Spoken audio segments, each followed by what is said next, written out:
Bon, on va essayer d'en tirer un truc. Bah, bonjour tout le monde. Alors, en ce moment, je suis dans les métiers à broder. Donc, j'en ai en noyer, en frêne, en chêne. Alors, j'ai ce bout-là du pommier. Bon, il n'est pas très utilisable. Je vais essayer de faire un métier à broder avec de la résine.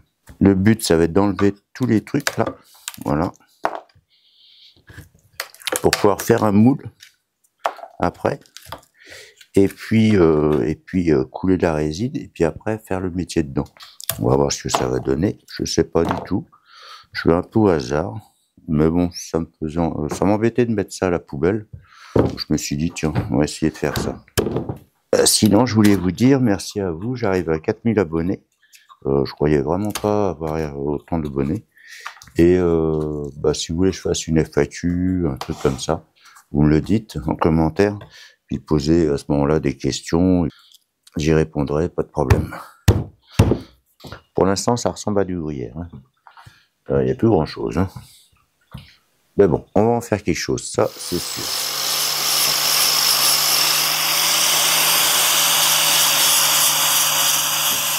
Pour le moule, rien de compliqué. J'ai pris des chutes de mélaminé, là, des vieilles chutes. Ça ira très bien.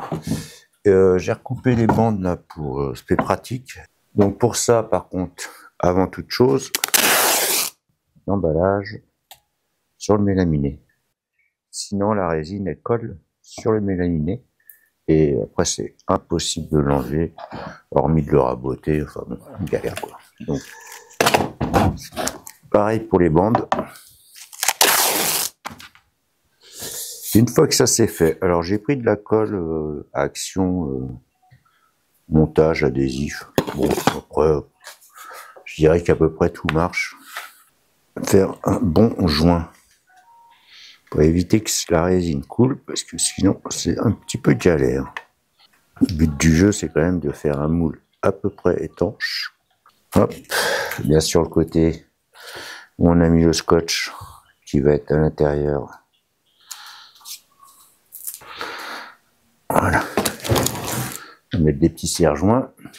Comme c'est du truc adhésif, normalement ça colle. Après, on va mettre une pièce. Pareil. Après, si ça déborde, celui-là, c'est pas trop grave. Et le dernier.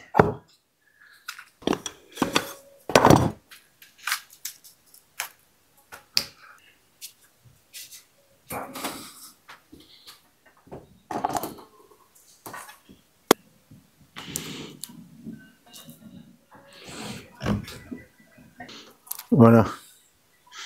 Comme ça, c'est bien étanche. La résine. Alors, avant de couler la résine, ce qu'il faut toujours faire, c'est mettre au pinceau de la résine un peu sur tous les bords qui vont être en contact avec la résine.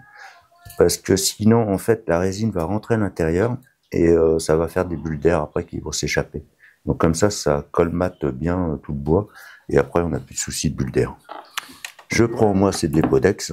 Je trouve que c'est très bien, c'est nickel. Alors, ce mélange, en fait, ça, c'est la résine et ça, c'est le durcisseur. Pour une part de résine, c'est une demi-part de truc. Donc, par exemple, 40 grammes, 20 grammes. Voilà, c'est assez simple, c'est pas compliqué comme calcul. Et on va mettre 20 grammes. Une fois que c'est fait, il faut bien mélanger. La résine elle est un peu froide. Bon, de toute manière, je fais ça et puis après, je vais la remettre dans une pièce qui est un peu mieux chauffée. Et pendant ce temps, je vais me préparer un pinceau. Alors, un pinceau, moi, je fais, c'est que je prends un vieux pinceau qui a eu du vernis ou qui est mort, quoi. Je fais une petite coupe de poils. Un bout de tube comme ça, écraser ça. Et ça me fait un petit pinceau. Ce qu'il faut savoir, c'est que les pinceaux avec la résine, après, ils sont morts. Alors même si c'est des pinceaux pas très chers, à force, ça permet de réutiliser. Avec le pinceau, comme ça, on vient peindre toutes les parties qui vont être en contact avec la résine. En plus, ça permet de bien fixer la pièce dans le moule, parce que au fond, il va y avoir de la résine. Et ça va coller la pièce. Et si vous faites pas ça, je vous promets que ça fait des bulles. Et puis s'il y a une petite poussière ou quoi, elle va remonter, ça fait pas joli. Donc là, ça va tout coller. Et ce qui reste de résine, limite je vais en refaire un petit peu, je le mets dans le fond là. Ça permet de bien fixer la pièce, qu'elle se relève pas quand on va couler la résine.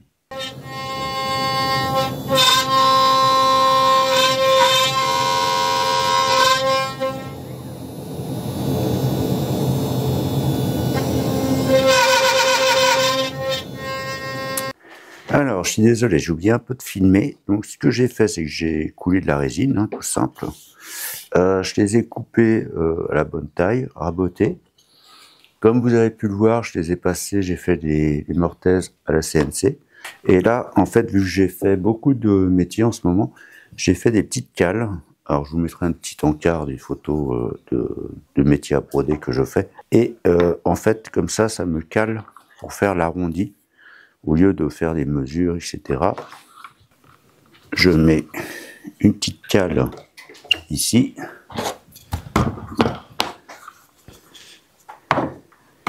Et une petite cale de l'autre côté. Ça me permet, en fait, là j'ai ma règle avec le quart de rond. En fait, comme ça, mon guide tape sur cette butée-là, et ça me fait ma limite pour faire le quart de rond.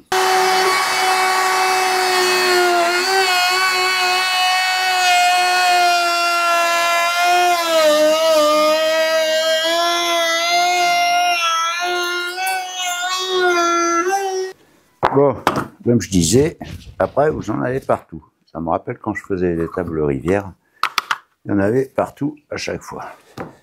Avant de passer une finition, alors la finition en fait il y a deux manières de procéder. Soit vous poncez donc du grain, on va dire de 80 jusqu'à à peu près 5000. Soit, comme je vais faire moi, je vais poncer au grain 100 et après je vais passer un vernis. Alors un vernis marin. Alors là, c'est conditions extrêmes externes, mais en fait, ça équivaut du vernis marin. Il existe en deux sortes, il existe soit à l'eau, soit à l'huile. Alors, le meilleur rendu, c'est quand même celui à l'huile. Alors, c'est très long à sécher, par contre, ça met, là, ils mettent 5 heures entre deux couches, 6 heures entre deux couches, et complet en 24 heures. Alors, par contre, ça fait une finition qui est beaucoup plus brillante, et qui redonne le brillant à la résine, quoi. Alors après le brillant à la résine, comme je vous disais, sinon vous pouvez faire sur papier de verre, donc juste de 80 jusqu'à peu près 5000, en mettant du grain progressif bien sûr, et en finissant avec du grain à l'eau type carrosserie. Donc là c'est un pas de 100, et je vais poncer un petit peu partout, et puis voilà.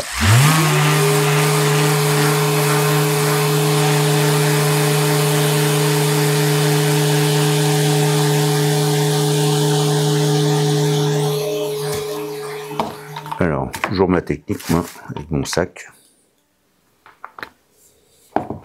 Des petits rouleaux d'action. Et vous allez voir, sur cette caméra-là, comment ça rend. Ça redonne le brillant de la résine, c'est vraiment superbe. Et il n'y a pas besoin de s'ennuyer à poncer jusqu'au grain 5000. C'est quand même un gros avantage. Je vais faire une couche avec vous, là. Et après, je vais grainer, puis passer, je pense, 2-3 couches. Voilà. Vous avez vu le bleu, le noir, comment ça rend, c'est vraiment très très joli. Alors le mieux, après quand il y en a beaucoup, c'est quand même de le faire au pistolet. C'est plus homogène. Bon là je le fais au rouleau. Mais... Voilà donc le résultat avec le vernis. C'est vraiment joli. Voilà, ça rend vraiment... C'est trop trop beau. Bon, il y a encore un petit peu de ponçage, mais c'était vraiment des protos. Je les ai montrés à des gens qui m'ont commandé des métiers. Ils ont trouvé ça très beau. Ça, c'est une version mat. Bon, ça a son charme aussi. Voilà, j'espère que cette vidéo, un peu orientée métier à broder, vous a quand même plu. Et puis, je vous dis à bientôt. Allez, ciao, ciao.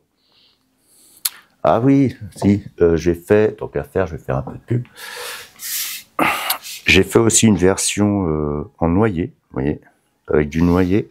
Alors c'est du noyer échauffé là, on voit, hein. On voit bien là, c'est du noyer échauffé et ça fait vraiment joli. J'en ai livré là à Paris et les gens ont vraiment apprécié ce type de métier à broder en noyer.